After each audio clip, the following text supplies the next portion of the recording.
Hey everyone, Pyro Burke here. Today I'm starting a new series of videos on converting an old air-cooled Volkswagen to electronic ignition. Now there's several good reasons to get away from the old style points and condenser ignition system, but the one I'm most interested in is the improved starting characteristics that come with electronic ignition. So yeah, first a little about my project. I have a mostly original 1968 Beetle right here. She's got a stock 1971 dual port engine, and it starts really well when it's cold. The engine runs really nice when it's cold and hot, but I am having a little bit of difficulty with hot start conditions. When I try to restart the car after it's just been run for a while, I usually have to crank a lot longer than I would like to. So I'm not really sure if the conversion to electronic ignition is going to help that problem, but it's an upgrade I've been wanting to try for a while anyway, so I thought, why not? Here goes. So now it is possible to convert the old distributors to electronic ignition. They do make a kit for that, but I wanted to start with all new parts. So I ordered a Pertronix Flame Thrower electronic ignition distributor from JBugs.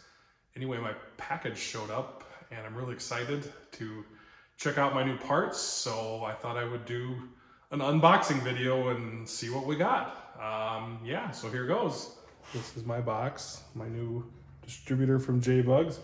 I wanted to start by talking about the old style distributors first. This is the 205T Volkswagen distributor. It's a combination of centrifugal and vacuum advance. This one was very common in a lot of 1970s air-cooled VWs. Fairly good distributor, but of course old technology. So yeah, we'll take a look in here, and old cap and rotor. Getting that off. Anyway, so you can see the old style points, and there's the condenser. So of course the way the points would work is it would open and close this little contact as it rotated, and they were fairly reliable, but it was a wear item, tune-up item. So starting in the 1970s, it started to become popular on a lot of cars to convert to electronic ignition. So VW never did that with their air-cooled engines, but unfortunately the aftermarket has stepped up to help us out. So let's take a look and see what we got. All right. Open it up here.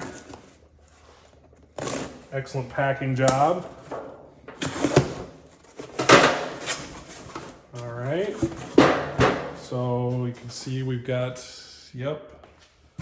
plenty of packing material to protect our box. Yeah, here's the goods, apparently. So, throw that out. All right, let's see what's in here. Now, it does look like someone else has already opened this. The factory tape has been broken, but hopefully that isn't a problem. I guess we'll find out in a minute. So, let's see what we've got. Anyway, open it up here. Nothing else in the box there. So let's take a look at what we've got. Nice bubble wrap. Looks like we've got some basic instructions here for the new distributor. So yeah, we'll have to take a look at those. We'll do an installation video a little later, so let's take a look here. So there's the flamethrower. Comes with a new cap and everything. Nice protective cover for the bottom. Looks very similar to the old distributor drive, so should fit.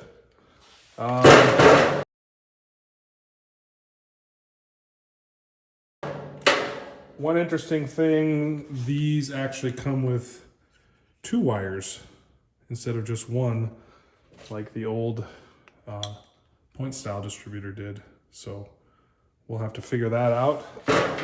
All right, let's take a look inside here. Looks like the same type of distributor cap mounting that the factory one has. Yep, actually, the factory distributor cap, it looks like pretty much the same, very similar unit. Same, it's keyed the same way down at the bottom here, so I suspect that you just need to use a standard distributor cap if you ever need to replace it. Okay. This one's got the rotor. It's got a nice cover here, probably for dust. So now we get in there and we see what we've really got. And so what you have here is a magnet ring, and it's you can't really see it, but there's actually going to be 4 different magnet sections. And then here's a Hall effect sensor. So as the magnets pass the sensor, it sends an electronic signal to tell the coil to send its spark. So yeah, you can see it looks a lot simpler inside compared to the factory distributor. Usually simplicity is good. It's good for reliability, so I'm going to hope that that is a good thing. Other than that, it's a little taller, but looks very similar otherwise. It's got a cast aluminum housing to it, just like the factory one does. So yeah. All right, I guess the next step is to install this guy and see how it works.